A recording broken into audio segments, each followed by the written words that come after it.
Mesdames et messieurs, rebonjour et bienvenue dans Prima INSEE, deuxième partie. Vous le savez, une fois par mois le lundi, nous recevons l'Université de Corté qui descend en force avec ses thésards et ses professeurs d'université. Donc dans la première partie de l'émission, nous avons parlé déjà avec vous. Jeanne Lalleur, bonjour. Bonjour. Vous êtes juriste et vous préparez une thèse en droit sur la fiscalité des îles d'Europe latine, qui est un petit peu différente. Et d'ailleurs, vous soutenez, vous, qu'il faudrait que la Corse s'inspire un petit peu de certaines îles, notamment pour prendre une part d'impôt, c'est cela? Oui, enfin, il y a certains éléments dont elle peut s'inspirer. Oui, par exemple Oui, tout à fait. Notamment participer aux produits territorialisés de certains impôts d'État, comme la TVA, par exemple. Et ça aiderait? Pourquoi il faudrait qu'elle s'inspire de ça? Parce que ce seraient ses propres recettes fiscales qu'elle pourrait mettre au service de politiques territoriales de son choix. Voilà. Globalement, il me semble que une plus grande autonomie fiscale soit nécessaire pour le développement économique d'une région insulaire, quelle qu'elle soit. Celui qui chapeaute tout ça, de l'école doctorale, donc le président, c'est vous, Monsieur Coste? Directeur. Moi, je veux du président partout. Oui, directeur. Comment allez-vous? Ça va toujours bien depuis tout à l'heure? Parfaitement. Bon, on a parlé un petit peu de l'école doctorale avec vous, et puis à côté de vous, un de vos collègues, qui est professeur des universités, et principalement du laboratoire des sciences pour l'environnement. Vous le connaissez déjà, Monsieur Bisgambil. Comment allez-vous depuis le mois dernier? Très bien. Alors, justement, on va voir un petit peu ce laboratoire de sciences pour l'environnement. Est-ce qu'il est unique en France? Des laboratoires comme le nôtre, UMR, Unité Mixte de Recherche, il en existe un certain nombre, pratiquement, dans toutes les universités de France. Par contre, qui est le spectre, notre spectre, qui va de la géologie jusqu'à l'informatique, en passant par la chimie, la biologie, les mathématiques, il n'y en a qu'un seul, c'est le nôtre. Donc quand on veut faire des études dans ce sens-là, on vient à l'université, est-ce que vous recevez... Oui, non, quand on veut faire des études vraiment pluridisciplinaires. Souvent, les laboratoires sont des laboratoires monodisciplinaires. Ça va être des laboratoires avec beaucoup de physiciens, avec une grande partie de physiciens ou de mathématiciens ou de chimistes, alors que le nôtre est vraiment pluridisciplinaire. Donc notre recherche, elle essaye d'être le plus large possible avec un spectre le plus étendu. Oui, Monsieur Coste. La structure de cette UMR est très intéressante parce qu'elle favorise particulièrement les approches interdisciplinaires. C'est-à-dire, elle nous permet en même temps d'avoir sur un problème donné, touchant l'environnement, avoir l'éclairage du chimiste, l'éclairage du physicien, l'éclairage du biologiste, du biochimiste et la modélisation de l'informaticien. Autrement dit, ça nous donne une vision globale. Et c'est ce qui est très recherché en ce moment. Parfois, il y a également des approches interdisciplinaires, par exemple, avec l'anthropologie. Imaginez un peu entre la physique et l'anthropologie, entre la chimie et l'anthropologie. Mais pour, par exemple, la patrimonialisation des savoirs naturels, c'est essentiel. D'accord. Alors, est-ce que dans votre laboratoire, on ne fait que des problèmes, je dirais, corse-au-corse? Est-ce qu'on ne parle que de problématiques insulaires, ou pas? On est basé... comme ça, parce que là, on a vu que c'est une problématique plus ou moins... Bon, c'est du général pour venir au particulier. En Corse, on a une autonomie due à la région Corse, donc qui fait que notre recherche, elle est très soutenue par la CTC. Donc nos problématiques, elles sont régionales, mais il se trouve que ces problématiques régionales, elles se retrouvent au niveau international, que ce soit pour la gestion de l'eau, pour les énergies renouvelables, pour les ressources naturelles, pour les risques. Donc il se trouve que les problématiques qu'on a identifiées en Corse avec nos partenaires qui étaient le CNRS et le Centre national de la recherche scientifique, le Centre national de la recherche scientifique et la CTC. Et la CTC, collectivité territoriale de Corse. Oui, effectivement, tous les acronymes.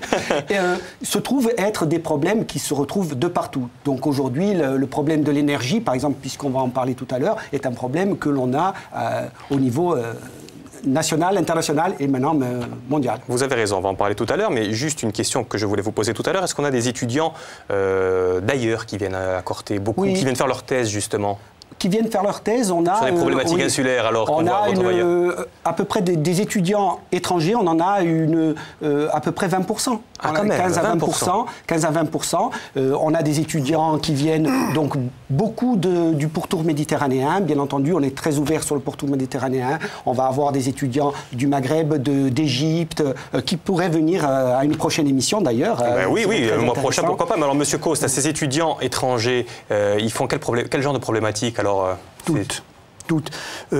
Justement, comme vous l'avez évoqué tout à l'heure, à travers une question que vous avez posée à Paul Bisgambil, si vous avez demandé la spécificité un peu des recherches. Oui. Et le doctorat, qui est le grade ultime que délivre l'université, a un double statut. C'est un diplôme spécifique, emblématique d'une université et en même temps, c'est le diplôme le plus ouvert à l'international. Et ça, c'est un paradoxe que les universités en général, l'Université de Corse en particulier, savent très, très bien gérer. Au niveau des doctorants, bon, je n'ai pas en tête le nombre s'agissant seulement de l'UMR SPE, mais sur la totalité de l'université, à peu près 25 à 26% de doctorants sont des étrangers, sont des non-français, je vais dire. Des non-français. Est-ce que l'Europe, c'est encore l'étranger? Je ne sais pas. Mais en tout cas, je dirais donc des non-français. Et ce que je voudrais souligner aussi, c'est que bon, nous accueillons du mieux que nous pouvons. Certains étrangers, Paul Bisgan, pardon. Non, surnommez-vous pas de surnom. Hein. Non, Paul. Paul a parlé d'Égyptiens. Ces deux Égyptiens ont des contrats doctoraux. C'est-à-dire au même titre que... C'est quoi un contrat doctoral? Un contrat doctoral, c'est ce qui a remplacé la bourse du doctorat. Maintenant, c'est un contrat qui est un contrat de droit commun, c'est un CDD de 3 ans. Le doctorant paye des impôts et c'est compté comme, évidemment, dans le calcul de ses annuités pour la retraite. Vous avez un contrat doctoral? Alors moi, j'ai bénéficié... Voilà, quand j'ai commencé ma thèse, ça n'existait pas encore. Donc moi, j'ai bénéficié d'une allocation du ministère de l'Enseignement supérieur. Et justement, le contrat doctoral s'est aligné sur ce régime pour qu'il y ait moins de distorsion entre l'allocation du ministère et la bourse régionale délivrée par la CTC. Je vais rejoindre Diane qui nous attend avec impatience. Je ne vous ai pas oublié, Diane, mais juste une dernière question pour M. Bisgambil. On a vu qu'il y a des étudiants étrangers, 25%. Est-ce qu'il y a des étudiants aussi français mais qui viennent du continent? Oui, on a pas mal d'étudiants qui viennent du continent. Il faut savoir que malheureusement, on a un déficit d'étudiants corses voulant faire une thèse. Ou dans certains domaines, oui, il y a des domaines où on a des étudiants originaires de l'Université de Corse et voulant faire des thèses, mais il nous arrive quelquefois d'avoir beaucoup plus de contrats doctoraux que d'étudiants corses voulant faire une thèse, donc bien entendu... Alors que M. Coste a expliqué dans la première partie de l'émission que c'est très recherché maintenant, les thésards sur le marché du travail, qu'il y a une spécificité, un savoir-faire très apprécié par les DRH, c'est ça? Oui. Voilà. Oui, mais ce que dit Paul Bisgan, ça provient en partie, une explication, c'est la désaffection pour les sciences. Oui, ça serait un autre débat. Qui est au niveau de toute l'Europe, et même, disons, de l'ancien bloc occidental. D'accord. Bon, ça serait un autre problème. Là, pour l'instant, nous avons un autre problème. Enfin, c'est pas un problème, hein, c'est un jeu, tout de suite. Un jeu que vous attendez avec impatience. Je rejoins Diane. Ça va toujours, Diane? Très bien, très bien. Vous êtes tenu un petit peu à l'écart, un petit peu plus longtemps que prévu. Alors, Diane, on avait commencé à jouer dans la première partie de l'émission. Tout à fait, Luc. On avait joué avec des images d'archives, comme à l'accoutumée. Et moi, je vous proposais 7 extraits. Ils datent du 7 novembre 1999. Guarda de Gue. En Méditerranée, transite le tiers du trafic pétrolier mondial.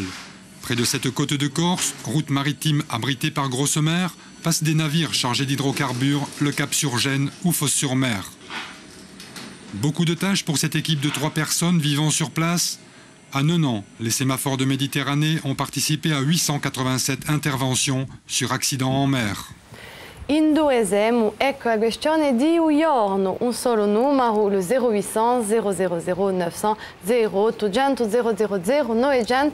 Chiamate Djibour, dites-nous la bonne réponse. Et à gagner aujourd'hui, il y a en exclusivité le dernier CD de Jacques Couliol sorti il y a très peu de cela, L'Ossi del Mondo, un magnifique album à découvrir sans plus tarder. Elle est jolie la couverture en plus. Elle est belle, hein? Ah ouais, j'aime bien. C'est un album à découvrir. Il y a un peu de tout, il y a de nombreuses créations. Et puis, je vous le disais, il y a cette très belle chanson sur Verdun. On va parler de la Première Guerre mondiale mercredi avec nos historiens. Hein. Et puis, bien sûr, Corsica, météo.clic. Donc, n'hésitez plus, appelez-nous très vite. Allez, c'est l'heure pour nous d'accueillir notre chroniqueur du jour, qui est une chroniqueuse aujourd'hui, qui intervertit ses jours. Désormais, vous la retrouverez le lundi. C'est elle. Regardez.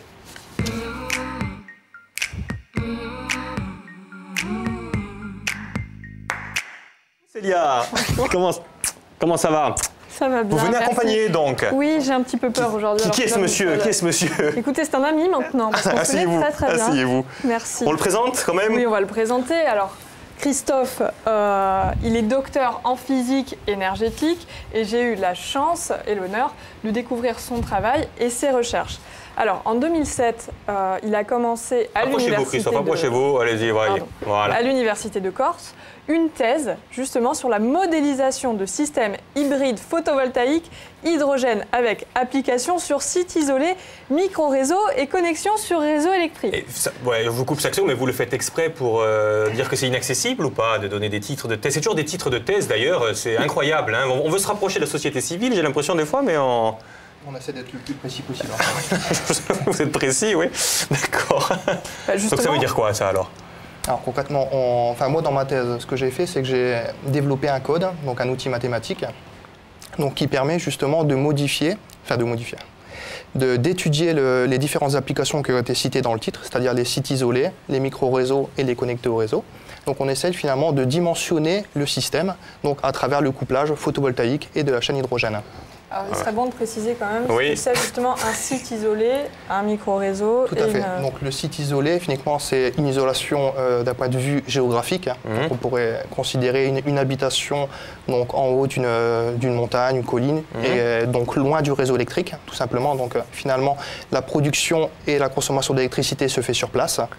Le site isolé, c'est à peu près la même chose, si ce n'est que c'est dans des gammes de puissance beaucoup plus élevées. Et par contre, le connecteur réseau, donc là, c'est plus l'application MIRT qu'on va parler donc bientôt. Donc là, c'est vraiment de l'injection contrôlée sur le réseau électrique, donc à partir d'une centrale qui est faite donc à proximité des villes ou un petit peu annexée. Donc alimenter ces trois sites, ça se fait toujours avec le système panneau photovoltaïque et hydrogène. Voilà, tout à fait. Ouais. Moi, je pense qu'il serait bon pour nos téléspectateurs de rappeler comment fonctionne une pile à hydrogène. Pas que pour vos téléspectateurs, pour moi aussi, peut-être pour Diane. Non, je dis ça. Hein. C'est pour nous tous. Oui, je suis spécialiste en la matière. Mais bon, des précisions s'impose. D'accord. On va essayer de faire simple. Ah oui, oui. Vous allez réussir même. La chaîne hydrogène, elle se compose de 3 éléments. Donc on a une partie électrolyseur, donc qui va simplement, grâce à de l'électricité, dissocier les gaz. Ensuite, ces gaz vont être stockés dans des cuves. Donc d'un côté l'hydrogène et de l'autre côté l'oxygène. Et d'un autre côté, donc la dernière partie, c'est une pile à combustible qui va utiliser ces gaz pour pouvoir injecter de l'électricité, donc à n'importe quel moment de la journée. D'accord. Donc pour faire une petite analogie, on pourrait comparer ça un petit peu finalement à 2 éléments qui sont l'un à côté de l'autre. Donc ils sont collés, on pourrait... Comme un aimant. Voilà, tout à fait. Donc un aimant l'un à côté de l'autre. Donc on pourrait imaginer que c'est une molécule d'eau. Donc lorsqu'on va apporter de l'électricité, donc finalement c'est nous qui allons dissocier donc d'un côté le dihydrogène et d'un côté le dioxygène. Donc on va les disposer donc au niveau des stockages, et ensuite à n'importe quel moment de la journée, on peut les rapprocher l'un de l'autre, et on se rend compte que finalement lorsqu'on rapproche les éléments, ils vont se remettre ensemble et finalement créer de l'énergie. l'électricité. Exactement. D'accord, voilà. C'est ça. Donc d'accord. Moi j'ai compris un petit peu, Monsieur Bigambil, vous n'avez pas compris, vous voulez que je vous explique? Non, le gros problème des énergies renouvelables, c'est que quand on les produit, c'est pas le moment souvent où on en a besoin. Si on produit de l'énergie comme le photovoltaïque ou du solaire, quand on a du soleil, souvent on n'a pas besoin d'électricité. On a besoin d'électricité quand il fait froid, quand il n'y a pas de soleil. Et les énergies renouvelables, on ne sait pas les stocker. Et donc la pile à combustible, c'est un des éléments permettant de les stocker. Contrairement aux énergies fossiles ou atomiques qui peuvent être stockées et produites quand on les veut, quand on le souhaite. Là, l'objectif, c'est justement de pouvoir stocker cette énergie pour pouvoir la restituer quand on en a besoin. Parce que les énergies renouvelables, elles sont produites pas quand on en a besoin. Souvent. Mais des fois, vous savez quoi, si je peux me permettre, hein, des fois, un petit reportage vaut mieux qu'un long discours, non? Oui, je pense. Et vous êtes allé avec Christophe voir un petit peu tout ça parce que ça semble un peu compliqué. Allez. Surf it, scroll it, pose it, click it, cross it, crack it, switch, update it, name it, read it, tune it, print it, scan it, send it, fax, rename it, touch it, bring it, pay it, watch it, turn it, leave it, stop, format it. Alors on se trouve sur les hauteurs d'Ajaccio, face aux îles Sanguinaires, sur le site de Vignoles.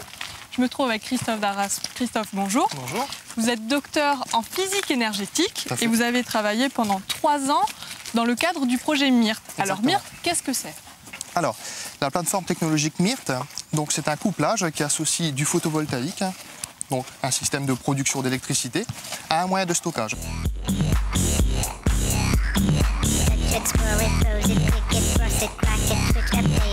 Le photovoltaïque, ça existe déjà depuis un petit moment. La pile à hydrogène aussi. La nouveauté, c'est de combiner les deux. Pourquoi? Tout à fait. Donc l'intérêt, c'est d'arriver à maîtriser finalement l'injection sur le réseau électrique. Donc le problème actuel avec les énergies renouvelables, c'est le fait qu'elles sont intermittentes. L'électricité, ça ne se stocke pas. Non, tout à fait. Donc le réseau électrique, finalement, ne stocke absolument pas l'électricité.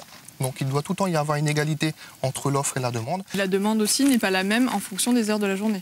Voilà, tout à fait. Donc on a certains pics de consommation qui se passent dans la journée. Donc il y en a un qui se passe aux alentours de midi.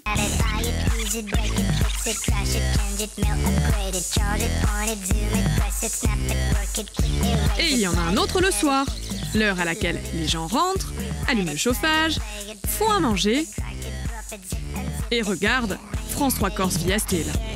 L'heure à laquelle le soleil est couché et donc l'heure où le photovoltaïque ne peut plus fonctionner. Alors, comment ça marche le raccord panneau solaire pile à hydrogène?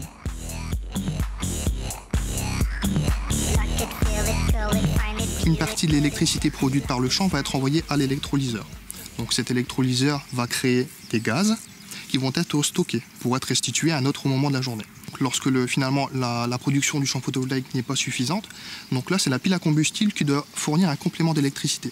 Donc à ce moment-là c'est le principe inverse. Donc, si je résume, l'électrolyseur, ça fonctionne grâce à l'élément H2O, c'est-à-dire de l'eau quoi. Une fois dans la machine, on remue le tout et on met d'un côté le H2, l'hydrogène, et de l'autre le O2, l'oxygène. Les molécules sont stockées sous forme de gaz et lorsqu'on les réunit à nouveau, ça fait de l'énergie. Lorsqu'ils vont se recombiner, ils vont recréer de l'électricité, la même qui a été nécessaire justement pour les dissocier.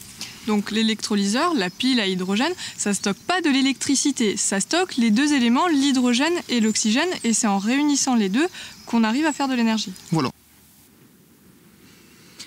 Quel intérêt pour le contribuable de jumeler le photovoltaïque et l'hydrogène? On pourrait penser baisser la facture d'électricité. Oui, mais non, pas dans l'immédiat, puisque toute nouvelle technologie aura forcément un coût. Par contre, l'énergie photovoltaïque produite en Corse représente seulement 0,01%. Alors si le projet MIRT est mené à bien, on pourra espérer pour l'avenir augmenter considérablement la part des énergies propres.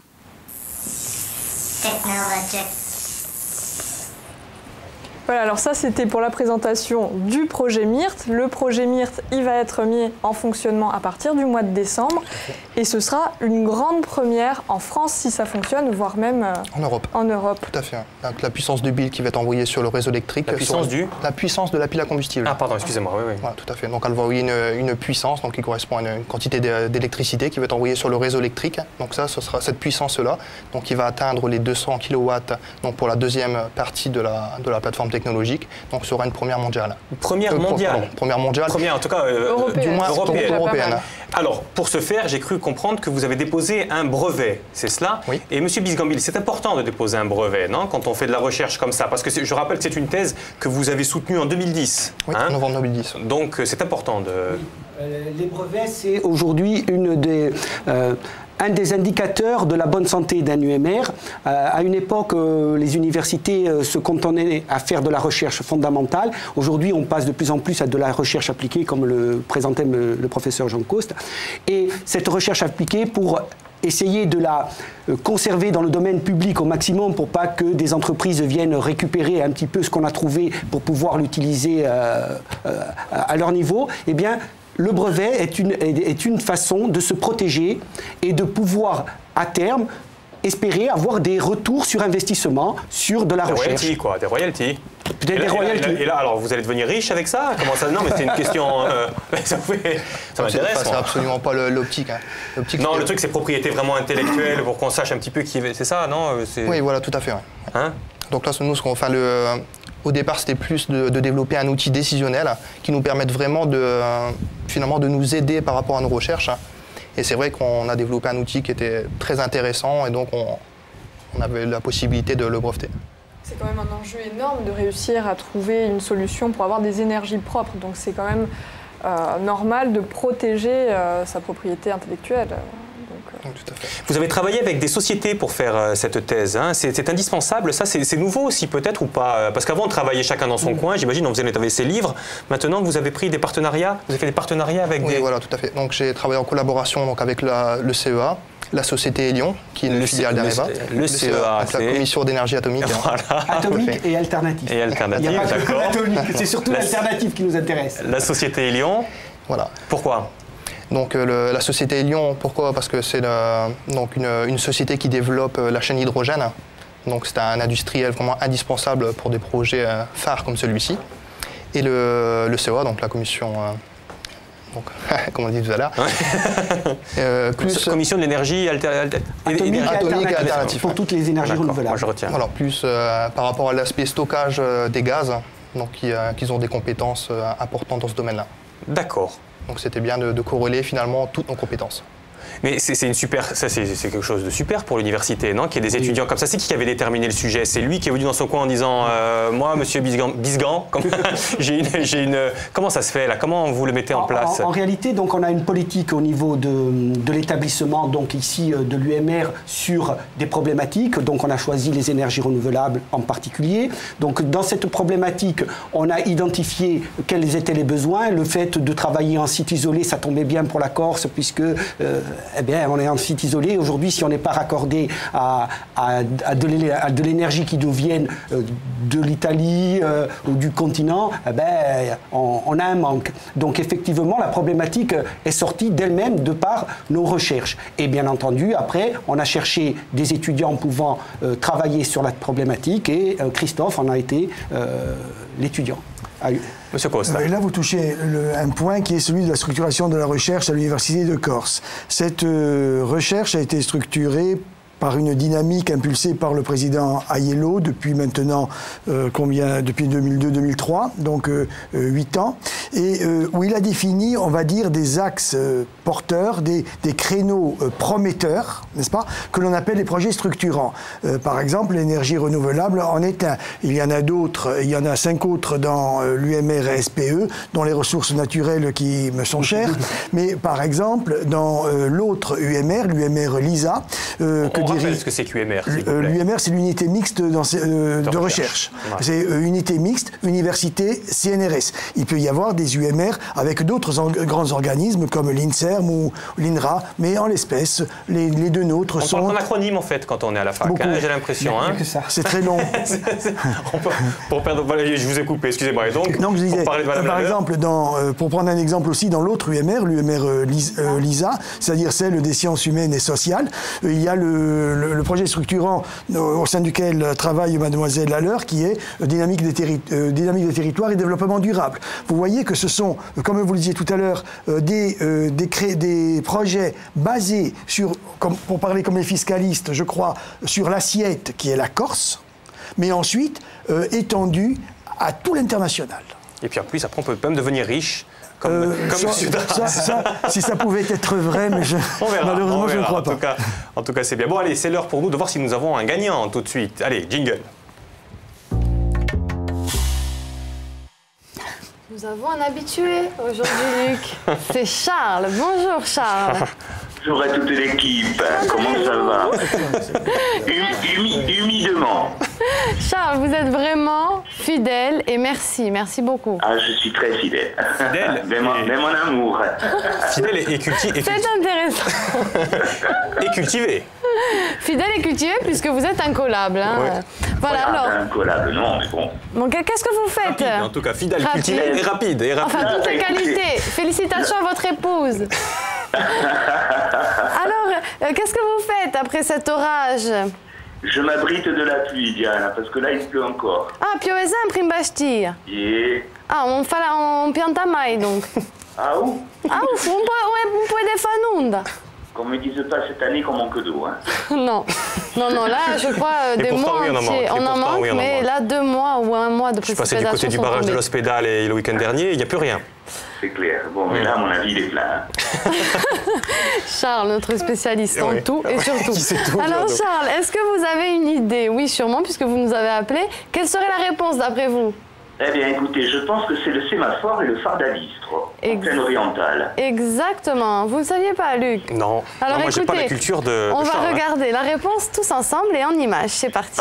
Par contre, Luc, il a bien aimé le gâteau de Marine. Hein. Ah ouais, en plus, vous suivez même la cuisine, ma parole. C'est incroyable. Il suit tout. Incroyable. Il suit tous les programmes. C'est lui qui va faire les autopromos bientôt. Alors, écoutez, on va regarder la réponse en images et on vous retrouve tout de suite après. OK. C'est parti. Entièrement détruit au cours de la dernière guerre, le sémaphore d'Alistro renaît de ses cendres. Depuis cet été, ce poste de surveillance, essentiel à la Marine nationale, veille sur toute la côte orientale de la Corse.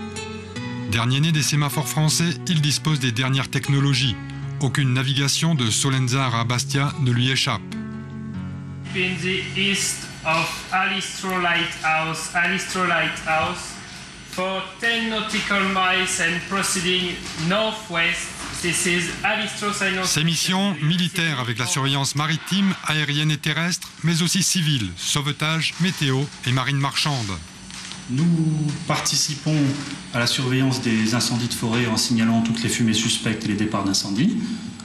Nous effectuons également un contrôle du trafic commercial, en particulier les transports d'hydrocarbures qui transitent dans le secteur qui nous est imparti.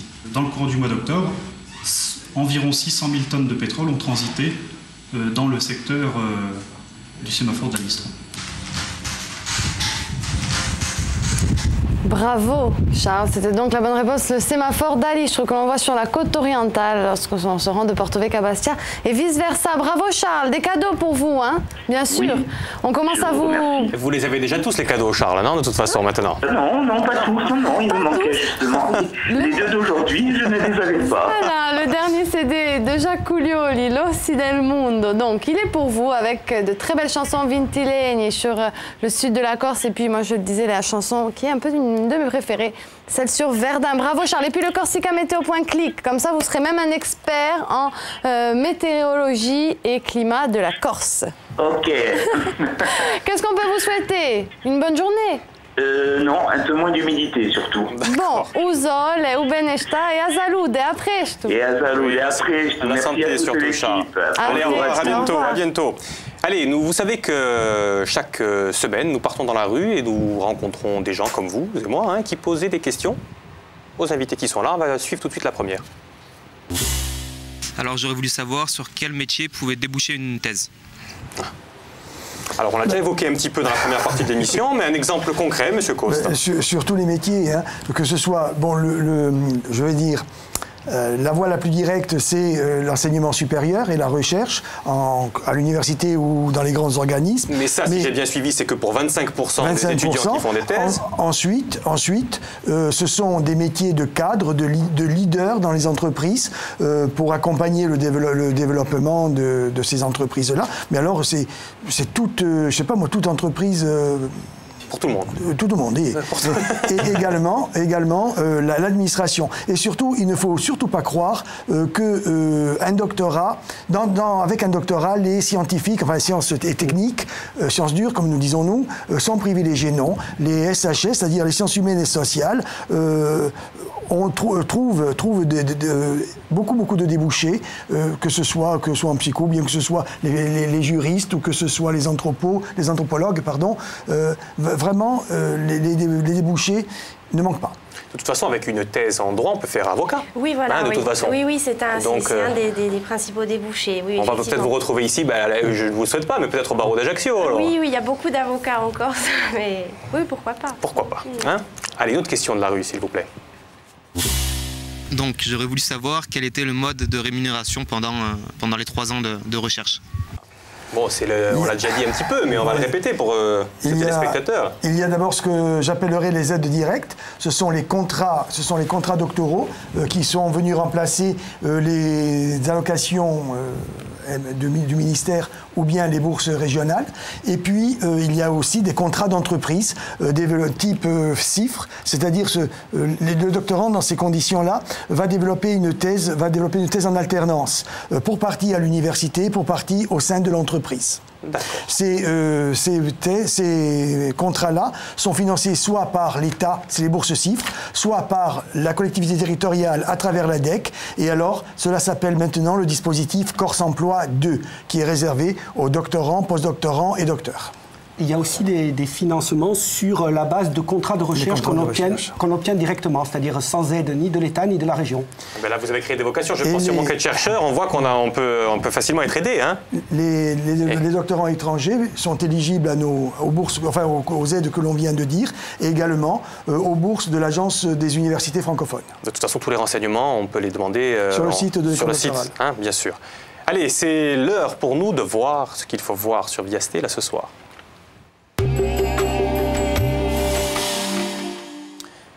Et Diane, je vous pose la question puisque c'est vous qui vous y collez aujourd'hui. Eh bien, ce soir, à 22h20 sur Viasté, à Luc, eh bien, on va suivre l'aventure d'un homme qui a réalisé l'un de mes rêves, c'est-à-dire qu'il a fait un tour du monde en solitaire sur un bateau. Je ne suis vraiment pas capable, lui, il l'a fait. C'est un de vos rêves, ça. C'est un facteur. Eh bien, il est parti à travers les Célia, 3 caps. c'est quoi votre rêve, vous, Célia? Moi, je voudrais bien partir en bateau, faire le tour du monde. Ça peut être un de mes rêves, je la comprends. Il est parti à la rame, Non, sur un voilier, un bateau de série de 10 mètres. Très beau film, 4 terre, prise de vue à bord, des témoignages de sa famille, puisqu'il manque quand même. Donc c'est un facteur, c'est ça qui est quand même assez sympa. Donc c'est pas du tout un marin de formation, c'est un facteur et il se lance. C'est vraiment l'anti-héros un petit peu, ce facteur, puisque bon, il en peut plus. Certaines fois, il a vraiment des pertes de morale, des dépressions marines en quelque sorte. Et donc c'est quand même assez difficile d'être à la hauteur de son rêve. On embarque? Allez. Allez, c'est parti, on va voir ça.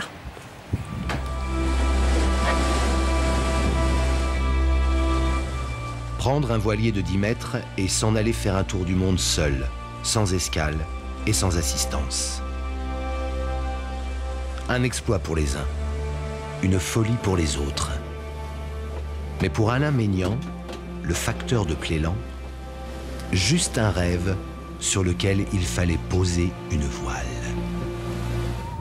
Avec lui, c'est inévitable. Vous faites la poste buissonnière. En quelques mots, vous passez du bitume à l'écume. La pointe de l'Afrique est maintenant dans le sillage du Schouten et le thermomètre est en chute libre. Voilà, le temps qu'il fait dans l'Antarctique. C'est pas le top. Le Grand Sud. Des creux de 10 mètres. Le rendez-vous des déferlantes et des coups de tabac.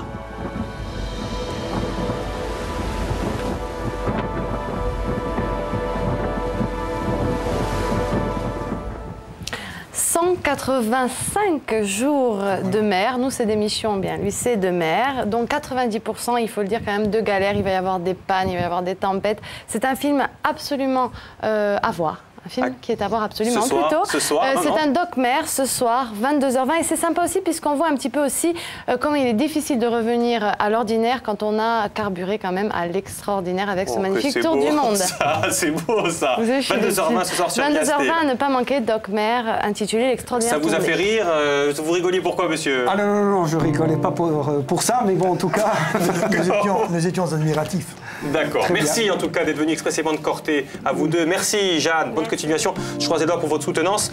Merci Célia. On se retrouve désormais le lundi. Ça vous va bien le lundi, ça vous va parfaitement bien. Christophe, devenez riche, soyez heureux. Et ce soir, à 18h30. Philippe Martinet, à partir de 18h30 sur Viasté, il recevra Emmanuel Bonini, écrivain et biographe à découvrir dans Insem et Je crois qu'on a été complet. Je vous remercie encore, mais je vous remercie surtout vous de nous avoir suivis avec toujours autant de fidélité et d'attention, je l'espère. On se retrouve demain. Passez une excellente après-midi. Au revoir.